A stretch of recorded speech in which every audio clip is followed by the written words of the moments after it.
Penggerebekan ini dilakukan oleh tim gabungan Direktorat Jenderal Imigrasi Sumatera Utara dan Polda Sumatera Utara. Bermula dari informasi yang diterima dari Polda Sumut mengenai aktivitas mencurigakan warga negara asing di kawasan CBD Polonia Medan. Kemudian dikembangkan di kawasan Royal Sumatera dan Hotel Golden Elephant. Petugas mengamankan 7 warga negara asing dan 31 warga negara Indonesia.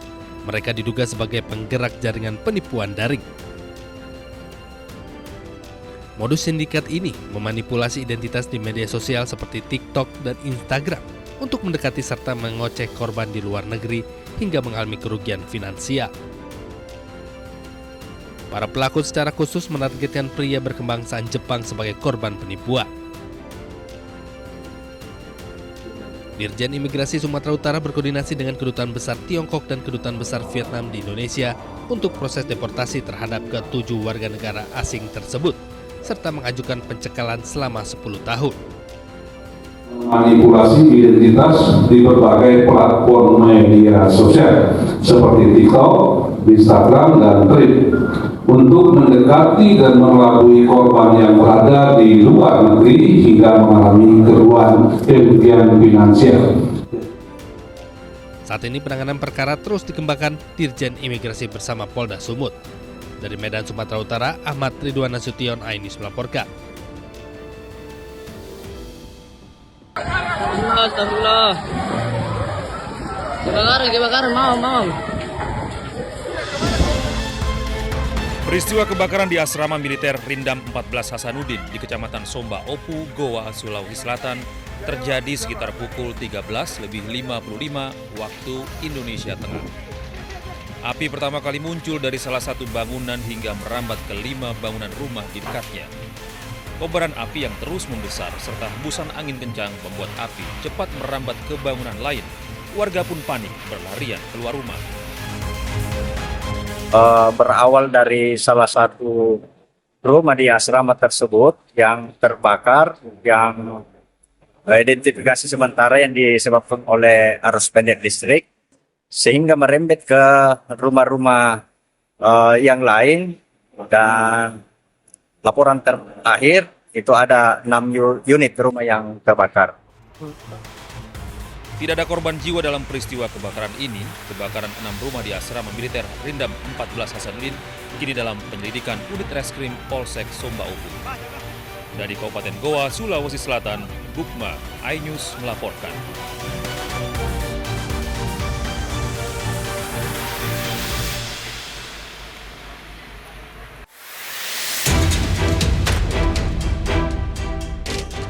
Dengan kedua tangan di borgol, kakek GT 65 tahun, warga Semanu Gunung Kidul, dan rekannya SH 50 tahun ditangkap polisi.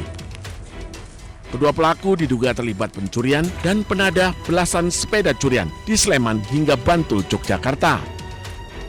Pelaku seorang residivis 3 kali keluar masuk lembaga pemasyarakatan mencari sepeda di depan kos atau rumah secara acak.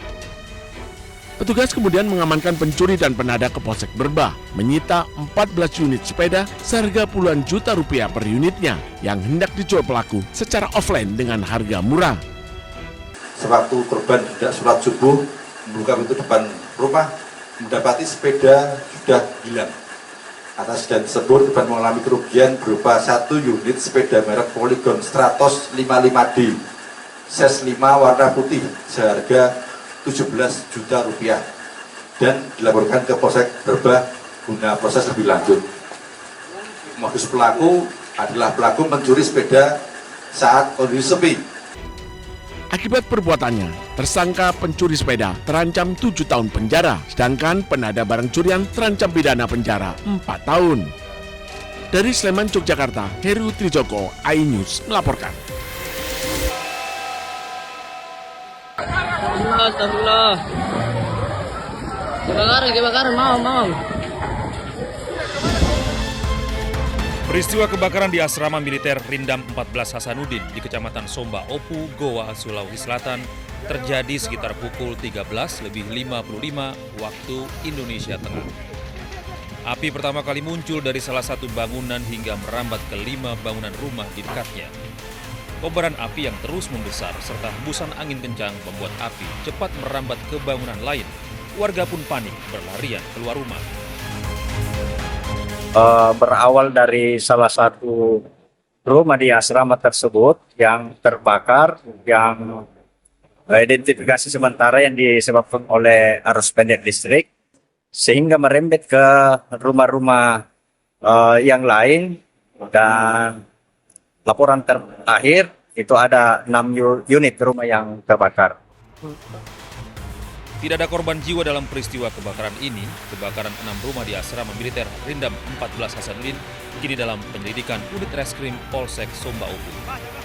Dari Kabupaten Goa, Sulawesi Selatan, Bukma, iNews melaporkan.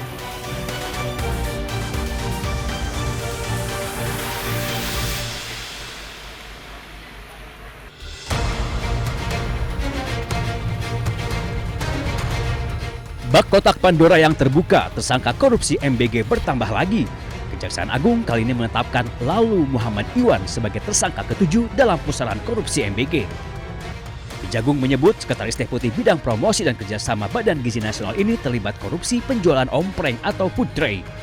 Modusnya, perwira polisi aktif berpangkat Brigadir Jenderal itu mencari calon mitra untuk mendirikan dapur MBG.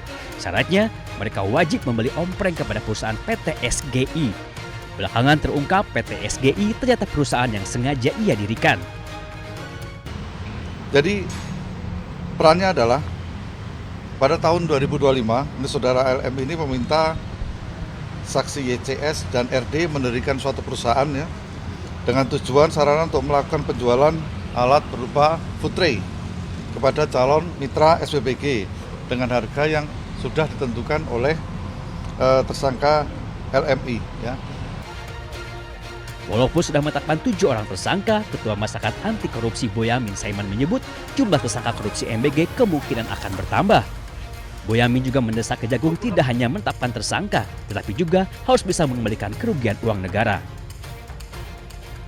Jadi ini masih banyak yang harus jadi tersangka, karena banyak yang dimanipulasi, banyak yang dikorupsi, mulai dari titik dapur, pengadaan motor listrik, ompreng, mungkin CCTV, mungkin diduga juga terkait dengan pengadaan pakaian, pengadaan tablet, segala macam. Itu sudah seharusnya Kejaksaan Agung menyasar semua yang terlibat dalam korupsi MBG dan BGN.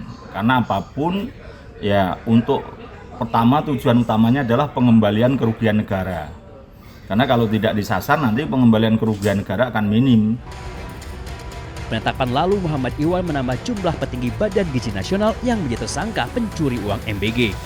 Sebelumnya, Kejagung sudah lebih dulu menangkap Ketua BGN Dedan Hindayana dan 2 wakilnya, Sony Sonjaya dan Lodewi Kusung.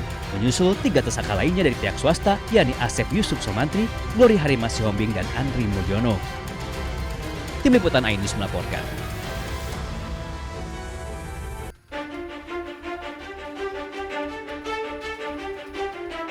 Setelah Kejagung menetapkan polisi aktif berpangkat Brigadir Jenderal Lalu Muhammad Iwan sebagai tersangka korupsi MBG, Korps Adiaksa menyebut ada dugaan keterlibatan oknum anggota TNI aktif dalam pusaran korupsi MBG. Kejagung menyebut oknum TNI berpangkat kolonel itu berinisial BU. Di dalam tubuh Badan Gizi Nasional, BU memiliki jabatan ganda, yakni sebagai Sekretaris Deputi Bidang Penyediaan dan Penyaluran dan Pejabat Pembuat Komitmen atau PPK. Sebagai petinggi di Badan Gizi Nasional, BU diduga ikut kong kali kong mengatur penggelembungan harga barang dan jasa, termasuk pengadaan sepeda motor listrik yang jumlahnya mencapai 21.801 unit. Walaupun sudah menemukan keterlibatan oknum TNI, namun Kejagung tidak bisa serta-merta memproses BU karena masih berstatus TNI aktif.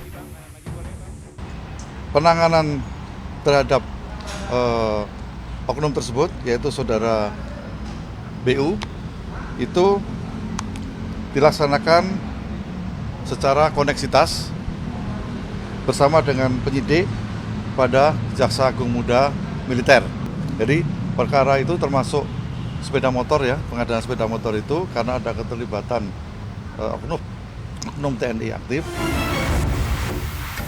Mendengar anggota yang diduga terlibat korupsi MBG, Mabes TNI langsung buka suara. Kapuspen TNI Brigjen Muhammad Nas menyebut terkait masalah BU akan berkoordinasi dengan Kejagung.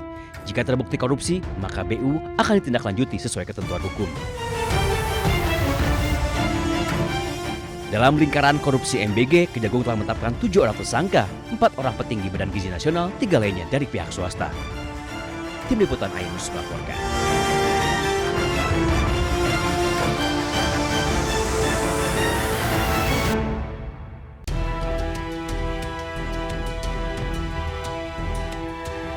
Satu orang polisi aktif berpangkat Brigadir Jenderal disebut Kejagung sebagai tersangka korupsi MBG. Ia adalah Brigjen Pol Lalu Muhammad Iwan Mahardan. Iwan terlibat dalam proses jual beli food tray atau ompreng yang ternyata menyalahi aturan. Istana angkat suara. Kepala Badan Komunikasi Pemerintahan Muhammad Kodari menyebut walaupun berpangkat jenderal, namun proses hukum terhadap Iwan harus tetap berjalan tanpa pandang bulu. Kodari juga menyerahkan seluruh proses hukum kepada Kejagung.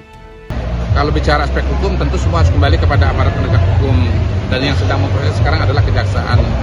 Dan seperti dikatakan oleh Bapak Presiden bahwa hukum sekarang ditegakkan tanpa pandang bulu, apapun latar belakangnya.